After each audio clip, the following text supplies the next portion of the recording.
জি ভাই, আপনার প্রথম কথা হচ্ছে ব্রুনাইতে কোনো সময় ভিসা বন্ধ ছিল না। হ্যাঁ, ইস্যু রেট কম ছিল। যখন আপনার কোভিড এর টাইম ছিল, ওই টাইমে ব্রুনাইতে ইস্যু রেট কম ছিল।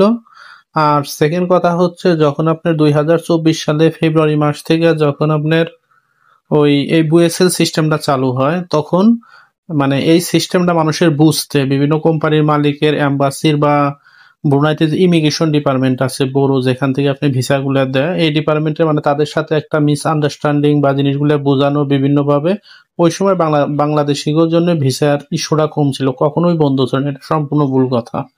আর ২০২২-এর সিস্টেম আর ২৪-এর পরের সিস্টেম সম্পূর্ণই আলাদা। হ্যাঁ, এখানে একটা জিনিস করা যায়, কারণ কোনো কোম্পানিতে প্রতিটা কোম্পানি ২ জন ৩ জন লোক নিজের পছন্দ মতো আনতে পারে। তারপরে তারা কিছু লোক আসে, অনেকেই বলে প্রি সিলেক্টেড, অনেকেই বলে যে যাই হোক, এত কথাই যাচ্ছে না। তবে একটা জিনিস আছে কি, যেমন একটা কোম্পানিতে ৪ জন লোক, সে ৪ জন লোকের জন্য বলেছিল আবেদন করছে, কোনো কারণবশত ৩ জন লোক আসবে, ১ জন লোক আসবে না।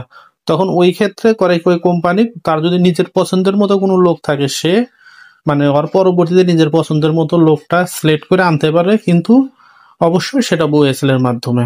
আর আরেকটা কথা হচ্ছে, যেমন আমার কোম্পানিতে আমার ১ জন লোক লাগবে বা ২ জন লোক লাগবে, অবশ্যই আমি আমার নিজের লোক আনবো। ওই ক্ষেত্রে তারা এম্বাসির থ্রু ওইটা অ্যাপ্লাই করলে তার তার পছন্দের মতো সে ওই লোকটারে আনতে পারে। কিন্তু তার জন্য আপনি বুয়েসেল এর রেফারেন্স, মানে এখান থেকে এম্বাসি বলবে, ওখান থেকে যখন আপনি সিলেক্ট হবেন, সিলেক্ট হওয়ার পরে আপনাকে বুয়েসেলে আপনার পাসপোর্ট জমা দিয়ে আসতে হবে।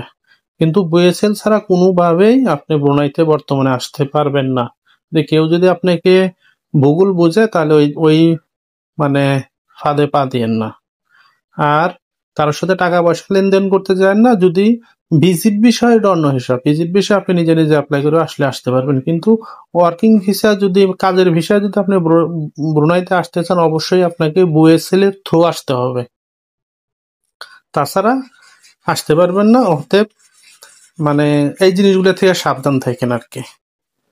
আর একটা কথা অ্যাড করতে ভুলে গেছি, বুয়েসেলে যখন আপনি পাসপোর্ট জমা নেবে, পাসপোর্ট জমা নেওয়ার আগে অবশ্যই তারা আপনি মেডিকেল করাবে। যখন আপনি মেডিকেলে ফিট হবেন, তখন তারা আপনাকে আপনার পাসপোর্ট জমা নেবে এবং তখন তারা ক্লিয়ারেন্স, মানে ওই সাইড থেকে ক্লিয়ারেন্স এই সাইডে পাঠাবে।